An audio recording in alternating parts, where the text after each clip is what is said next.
किशोरी जी जो आज कांग्रेस के प्रत्याशी हैं, वो यहाँ मेरे पिताजी के साथ 40 साल पहले आए आपके लिए काम करने के लिए।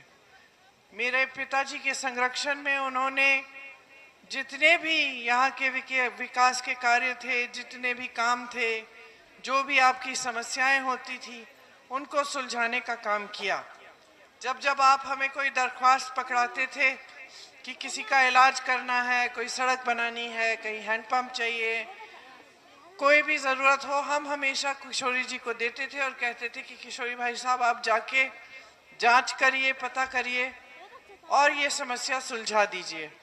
इसी तरह से ये आपके गांव-गांव में पहुंचे, यहाँ की गली गली जानते हैं, यहाँ की हर समस्या के बारे में इनको जानकारी रहती थी और यहाँ तक कि हर गांव में ये कई चेहरों को पहचानते हैं, कई परिवारों को बहुत पहले से जानते हैं। तो अगर हमने ये तय किया कि किशोरी जी आपके प्रत्याशी बनेंगे, तो ये मन में रखते हुए तय किया कि कौन ऐसे प्रत्याशी हैं जो आपके बीच आएंगे बगैर अहंकार के, बगैर धौंस दिखाए, धौंस जमाए, आपके बीच एक साधारण परिवार के सदस्य की तरह आएंगे और कौन हमारे पिताजी की राजनीतिक सभ्यता अच्छी तरह से समझते हैं और आपके लिए सेवा करेंगे।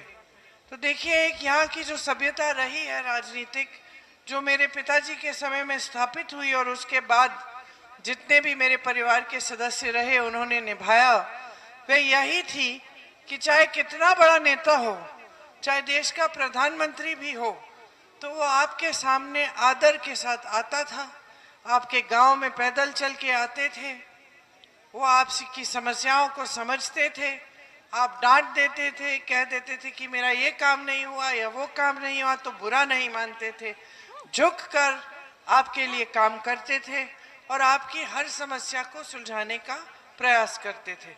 ये मेरे पिताजी का काम रहा। जब वो पहले पहले यहाँ आए और मैं पहली बार यहाँ आई उनके साथ, मुझे याद है कि जब मैं खेतों में देखती थी, मुझे ऊसर जमीन दिखती थी, सारी जमीन यहाँ की सफेद होती थी।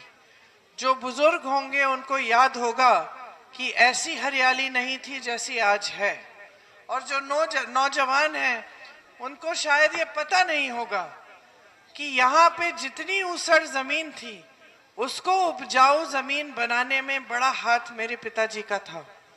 वो ऐसी योजनाएं लाए ऊसर सुधार के लिए कि यहाँ की सारी जमीन इतने सालों में उपजाऊ हो गई है। सिंचाई की योजना लाए। यहाँ पहले सिंचाई के लिए पानी नहीं मिलता था। तमाम जो नहरें हैं, जो हैंडपंप हैं, जो आपके ट्यूबवेल हैं, वो सारे पिताजी के कार्यकाल में लगे।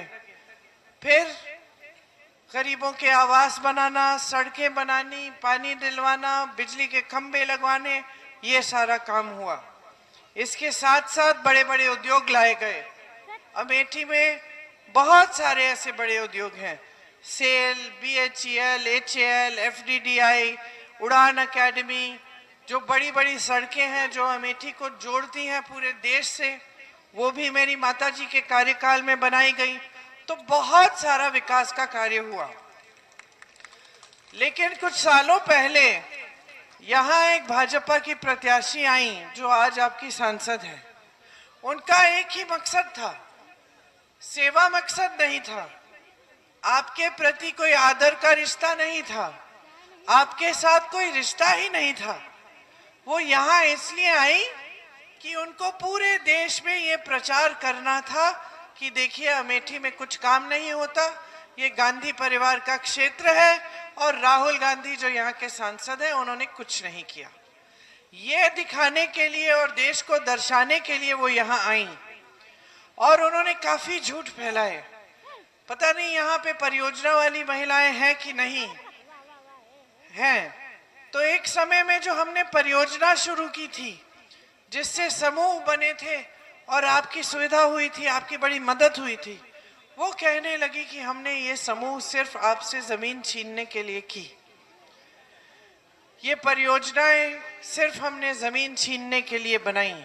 इसी तरह से वो कहने लगी कि विकास का कोई काम नहीं हुआ है यहाँ, और कि तमाम जो योजनाएं भैया लाए थे वो सिर्फ एक तरह की साजिश थी कि किस तरह से हम अपना स्वार्थ साधें आपसे और किस तरह से हमें सत्ता मिली और हम जमीन छीन रहे हैं। जबकि ये सारे झूठ थे। हम यहाँ आए, अपने पिताजी के मृत्यु के बाद मेरी माताजी यहाँ आई। जब मेरे पिताजी शहीद हुए तो उनके जो सपने थे अमेठी के लिए, उनको पूरा करने के लिए माताजी यहाँ आएंगी। माताजी के बाद भैया आए, और सबके दिल में यही बात थी कि एक गहरा रिश्ता है हमारा अमेठी की जनता के साथ, एक रिश्ता जो हमारे पिताजी ने जी जान से निभाया, अपना कर्तव्य समझा। ये कर्म भूमि है हमारे पिताजी की। इसीलिए मैं, राहुल जी और मेरी माताजी तीनों यहाँ हैं, तीनों ने आपके लिए काम किया। खैर, जो भी हुआ, जो झूठ फैलाए गए और जितनी उन्होंने कोशिश की कि आपके मन में हमारे बारे में कोई भ्रम फैले, कोई शक हो, उन्होंने किया और वो चुनाव जीत गई। अब 5 साल बीत गए हैं, 5 साल बीत गए हैं। राहुल जी आपके सांसद नहीं रहे। मैं पूछना चाहती हूं, जब से ये आपकी सांसद बनी है तब से आपके जीवन में तरक्की आई है? क्या आपका जीवन बदला है? मुकदमे लिखे गए हैं, मुकदमे लिखे गए हैं। यहाँ की जो जागरूकता की जो परंपरा थी, जिससे आप प्रधानमंत्री को डांट सकते थे, आज आप मुंह खोलते हैं तो आपको दबाया जाता है, आप पे मुकदमे डाले जाते हैं। उनको पसंद नहीं है कि कोई पूछे कि भाई हमारे लिए क्या किया। रोजगार नहीं है, तमाम नौजवान बेरोजगार हैं, महिलाएं महंगाई का सामना नहीं कर पा रही हैं, दुकान जाती हैं आधी चीजें छोड़ के चली आती हैं, बच्चों का इलाज करना पड़ता है, घर में मरम्मत करनी पड़ती है, बच्चों की शिक्षा की फीस देनी पड़ती है, वर्दी खरीदनी पड़ती है, कुछ भी समस्या हो कहीं जाना पड़ता है त्योहार में या त्योहार के लिए कुछ खरीदना है, पैसे नहीं है। महंगाई इतनी हो गई है कि जितना भी कमाओ, जितनी भी कोशिश करो, पूरा नहीं हो रहा है। परिवार में 2-2, 3-3 लोग काम करें फिर भी कमाई पूरी नहीं होती। पलायन करके जो चले गए हैं उनके लिए भी आसान नहीं है, वो भी बड़े बड़े शहरों में दिन रात काम कर रहे हैं, लेकिन कमाई पूरी नहीं हो रही है।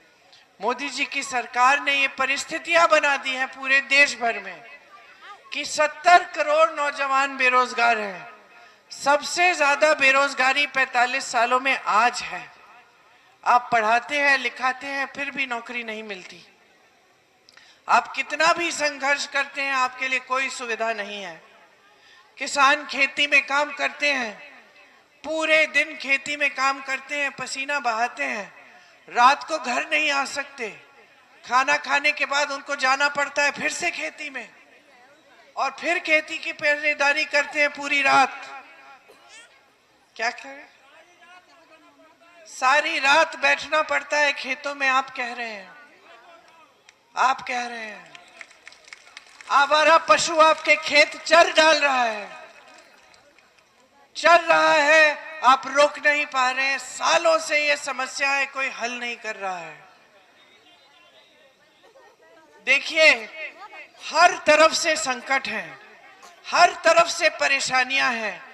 अब अगर अच्छी राजनीति होती, सच्ची राजनीति होती, जैसे पिताजी के समय में यहाँ स्थापित हुई और माताजी और भाई, मेरे बड़े भाई ने निभाई, तो इन समस्याओं के हल के लिए कुछ होता।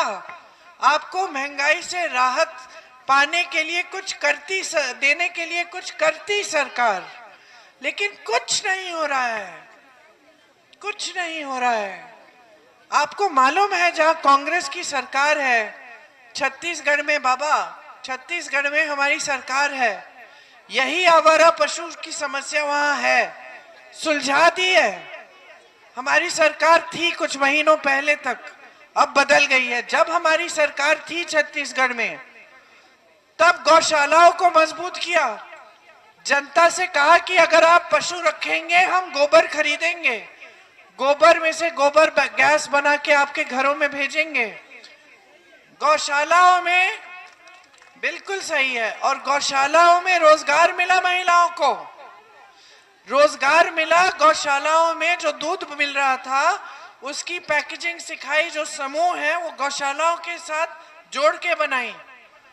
तो समूह की जो महिला थी वो गौशालाओं में काम कर रही हैं, और वहां से जो दूध की चीजें बनती हैं, खोया, मिठाई, दही, ये सब इनकी पैकेजिंग हो रही थी ताकि बिक जाए और महिलाओं की आमदनी बनी। तो सोचिए, आवारा पशु की बहुत भयानक समस्या थी। पशु भी खुश, उसकी देखभाल हो रही है गौशाला में या किसी के घर में। सरकार गोबर खरीद रही है, गोबर गैस बना रही है और समूह बना रही है। महिलाएं भी खुश क्योंकि उनको रोजगार मिल रहा है। समस्या हल हो गई। इसी तरह से जहां हमारी प्रदेश सरकार है, आज कर्नाटका में, तेलंगाना में महिलाओं को के खातों में पैसे आ रहे हैं, हर महीने दे रहे हैं। हर महीने 2000 रुपए हमारी प्रदेश सरकार जो गरीब परिवार है उसकी सबसे बड़ी महिला के खाते में डाल रही है। कर्नाटका में सारी महिलाएं मुफ्त में बस की यात्रा करती हैं, तीर्थ यात्रा जाती हैं, मायके जाती हैं, रिश्तेदारों से मिलने, एक पैसा नहीं देना पड़ता। वहां आंगनवाड़ी आशा बहुओं की मानदेय बढ़ाई गई है। जहां हमारी प्रदेश सरकार थी, राजस्थान और छत्तीसगढ़ में किसानों के कर्ज माफ किए गए। आज मोदी जी बड़े बड़े खरबपतियों के 16 लाख करोड़ माफ कर रहे हैं, आपका एक पैसा माफ नहीं करते। देश के बंदरगाह, हवाई अड्डे, सड़कें, कोयला, बिजली, सब कुछ अपने खरबपति दोस्तों को दे दिया, सब सौंप दी देश की संपत्ति। और देश के गरीब, देश के किसान, देश के नौजवान, देश के मजदूर, देश की गरीब महिला के लिए कुछ नहीं है। देश के मिडिल क्लास के लिए कोई योजना नहीं बनाई, सब पे टैक्स थोप दी। आप खेती के हर सामान पे टैक्स दे रहे हो। वो बड़े खरबपतियों की टैक्स नहीं बढ़ाई इन्होंने, आपकी बढ़ा दी।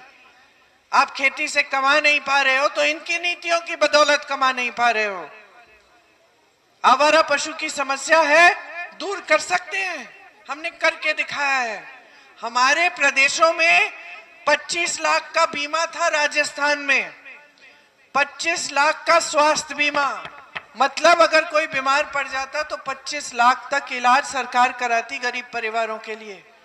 हार्ट ऑपरेशन, ब्रेन की सर्जरी, बड़े बड़े ऑपरेशन, कैंसर का ट्रीटमेंट मुफ्त में हो रहा था राजस्थान में। हमारी सरकार ये योजना लाई। अब हम चाहते हैं कि पूरे देश भर में ये योजना आए। हम कह रहे हैं कि हम समझते हैं कि आपके साथ कितना अन्याय हो रहा है। सारी नीतियां बड़े बड़े खरबपतियों के लिए बन रही हैं, चाहे सरकारी अधिकारी हो, चाहे कर्मचारी हो, चाहे मिडिल क्लास का कोई हो, चाहे दुकानदार हो, चाहे छोटा बिजनेस वाला हो, चाहे किसान हो, चाहे महिला हो, मजदूर हो, सब पिस रहे हैं। आज सिर्फ बड़े बड़े खरबपति आगे बढ़ रहे हैं, उनके लिए सब कुछ, आपके लिए कुछ नहीं। इसीलिए जब प्रधानमंत्री और इनके सांसद मंच पे आते हैं तो काम नहीं गिनाते। प्रधानमंत्री जी ये नहीं कहते कि देखो 10 सालों में हमने ऐसे अच्छे अच्छे काम किए हैं, अब हमें समर्थन दो ताकि हम और करें। प्रधानमंत्री क्या फिजूल की बातें करते हैं कि ये पार्टी आपकी भैंस चुरा लेगी, वो पार्टी आपके गहने चुरा लेगी, ये पार्टी धर्म विरोधी है, भगवान के नाम पर हमें वोट दो। अरे भाई, भगवान के नाम पे क्यों दें आपको वोट? कौन से भगवान कहते कि भाई ये राजनीतिक दल सही है और वो गलत है? भगवान तो यही कहते हैं कि सच्चा जीवन जियो, ईमानदारी से काम करो, सबके साथ अच्छाई का व्यवहार करो। यही तो कहते हैं ना सारे भगवान, सारे संतों, महात्माओं, गुरुओं ने क्या कहा हमें? यहाँ के कहा कि भाई इस पार्टी को वोट दो कि उस पार्टी को वोट दो, नहीं कहा। हमेशा यही कहा कि सत्य के पथ पर चलो, धर्म के पथ पर चलो। कौन से धर्म के पथ पे चल रहे हैं ये? रोज रोज झूठ बोलते हैं, रोज जनता के सामने कोई वादा कर देते हैं जो पूरा ही नहीं करेंगे। 15 लाख आपके खातों में आए, इनका वादा था। आपको 2 करोड़ रोजगार मिले, 30 लाख पद खाली पड़े हैं, वो भी नहीं भरे इन्होंने। आपको 13 रुपए की चीनी मिलेगी, क्या हुआ? चीनी मिली? चीनी मिलनी ही बंद हो गई। छत्तीसगढ़ में हमारी सरकार ने 35 किलो राशन दिया, आज आपको 5 किलो राशन पकड़ा के मोदी जी अपना फोटो उस पे चिपका के ऐसा कर रहे हैं जैसे बड़ा एहसान कर दिया आप पे। हमारी सरकार 35 किलो दे रही थी, भाजपा की सरकार आई उसको 5 किलो कर दिया। समझ लीजिए कितना विश्वासघात हो रहा है आपके साथ। आप खड़े नौजवान हैं, हाँ जी आप, अगर मैं आपको बोलूं किलो 5 किलो का राशन और ये लो रोजगार, कौन सा चुनोगे? रोजगार। क्यों? रोजगार से आत्मसम्मान मिलता है, रोजगार से भविष्य बनता है, रोजगार से अपने पैरों पे खड़े होकर अपने परिवार का देखभाल होता है। 5 किलो राशन से क्या होता है? थोड़ा सा पेट भर जाता है, उसके बाद फिर से कतार में खड़े हो जाओ। तो मैं ये नहीं कह रही हूं बहन जी कि राशन नहीं मिलना चाहिए, राशन मिलना तो इनकी मजबूरी है देना, क्योंकि कांग्रेस की सरकार जो इनसे पहले थी उसने भोजन का अधिकार बनाया, संविधान में लिखवाया कि गरीब परिवारों को राशन देना ही है, कोई भी सरकार आए राशन देना पड़ेगा। जिस तरह से मनरेगा बनाया कि हर गरीब परिवार का ये हक है कि कम से कम 100 दिन का रोजगार मिल जाए मनरेगा से, तो मजबूरी थी इनकी कि मनरेगा को चालू रखें, ये तो बंद करना चाह रहे थे। हमने कानून बनाया, पैसा नहीं आएगा क्योंकि आस्ते आस्ते उसको बंद करना चाहते, उसको कमजोर करना चाहते। क्योंकि भाई साहब जैसे ही गरीब की जेब में पैसा डालने की बात होती है तो पता नहीं है क्यों इतना घबरा जाते हैं, इतना खटकता है इनको। बड़े बड़े खरबपतियों की जेब में पैसा रोज डाले रहे हैं। जैसे ही गरीब का नाम होता है कांग्रेस पार्टी कहती है किसानों के कर्ज माफ करने हैं, कहते हैं कि अर्थव्यवस्था में पैसे ही नहीं है, ये कांग्रेस वाले झूठे हैं, कहां से करेंगे? अरे आपके पास 16 लाख करोड़ रुपए है, आप बड़े खरबपतियों का माफ कर रहे हैं, तो हम क्यों नहीं दे सकते किसानों को? आपको मालूम नहीं होगा, मैं 2 साल पहले यूपी में जब चुनाव के लिए काम कर रही थी तो 15,000 करोड़ का बकाया था पूरे देश भर के गन्ना के किसानों का। हम लोग मंच पे चीख रहे थे, चिल्ला रहे थे किसानों का बकाया दो, बकाया दो, बकाया दो। मोदी जी ने क्या किया सुन लीजिए, मोदी जी ने 16,000 करोड़ रुपए के 2 हवाई जहाज खरीदे। किसके लिए? अपने लिए। अपने लिए सरकारी पैसों से सरकार में हवाई जहाज खरीदे कि मोदी जी जब दुनिया में भ्रमण करने जाएं, जब अमेरिका जाएं, जब इधर जाएं, उधर जाएं, जापान जाएं, तब उनके लिए अच्छे हवाई जहाज होने चाहिए। 16,000 करोड़ के 2 हवाई जहाज एक व्यक्ति के लिए और 15,000 करोड़ का बकाया सारे देश के किसानों के लिए आप नहीं दे सकते? मैं नहीं कह रही हूं कि आप प्रधानमंत्री, आपको 3 हवाई जहाज खरीदिए, लेकिन गन्ने का बकाया तो दीजिए, किसान को भी मदद करिए। ये देश की संपत्ति आपकी निजी संपत्ति नहीं है, आपके जेब में नहीं है कि आपने देश के कोयले के खदान दिला दिए, बिजली दिला दी, सब कुछ दिला दिए अपने खरबपति मित्रों को, और देश का किसान रो रहा है। लोन माफ जो आप करते हैं 16 लाख करोड़ के, किसके पैसे हैं? मोदी जी के जेब के पैसे हैं? नहीं है, देश के पैसे हैं। मेरी दादी जी ने सारे निजी बैंकों का राष्ट्रीयकरण कराया था। इसका मतलब क्या था कि जितनी भी बचत होती है बैंकों में वो राष्ट्र का पैसा है। वही बैंक इन बड़े खरबपतियों के कर्ज माफ कर रहे हैं, और वही बैंक मना करें कि हम किसान का कर्ज माफ नहीं कर सकते। बचत किसकी है? खरबपतियों की बचत है, जनता की बचत है। कैसी कैसी नीतियां लाते हैं, नोटबंदी लाते हैं। खड़े हो जाओ भाई, अपने सारी बचत, मेरी बहनें यहाँ हैं, मेरे बेटे के एक अध्यापक थे, उन्होंने मुझे बताया कि उनकी माताजी 80 साल की थी, तो उन्होंने सब अपने नोट वोट जितने भी थे इकट्ठे करके बैंक ले गए। घर आए पता चला कि 80 साल की माताजी ने भी अपने तकिए के नीचे नोट रखे हुए थे, क्योंकि उन्होंने बचाए हुए थे अपने पोती पोतियों के लिए, नाती नातिन के लिए, कि कभी आएंगे तो थोड़ा थोड़ा दूंगी। जैसे महिलाएं, सब महिलाएं थोड़ा थोड़ा बचाती हैं। अब सोचिए कि बेचारे ने फिर उनको समझाया कि नहीं माँ, आपका भी मुझे देना है बैंक में, अब ये नोट नहीं चलेंगे। अब कितने लोगों ने ये काम किया? सबने किया।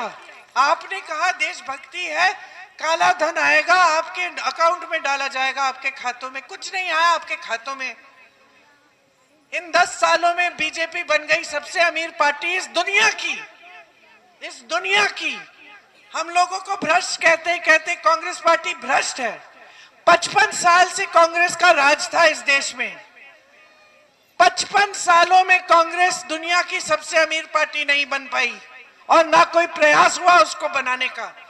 10 सालों में आपकी पार्टी सबसे अमीर पार्टी बन गई।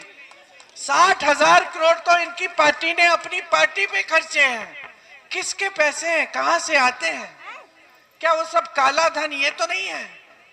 सोचा है भाइयों और बहनों क्या हो रहा है आपके साथ? सही नीतियां होती हैं तो तरक्की होती है। टीवी पे दिखने वाली तरक्की नहीं, अपने जीवन में दिखने वाली तरक्की।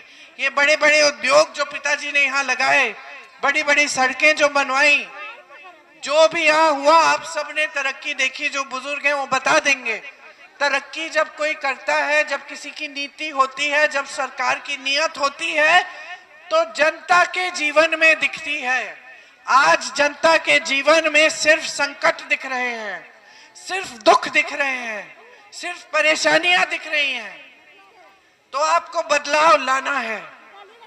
ये सरकार आपके लिए नहीं है, ये सरकार सिर्फ बड़े बड़े खरबपतियों के लिए है। बदलाव लाइए। कांग्रेस पार्टी के प्रत्याशी को विजयी बनाकर वही पुरानी राजनीति, सच्चाई की, सेवा की और समर्पण की वापस अमेठी में लाइए। ऐसे सांसद आएंगे जो दिन रात आपके लिए काम करके आपको दिखाएंगे।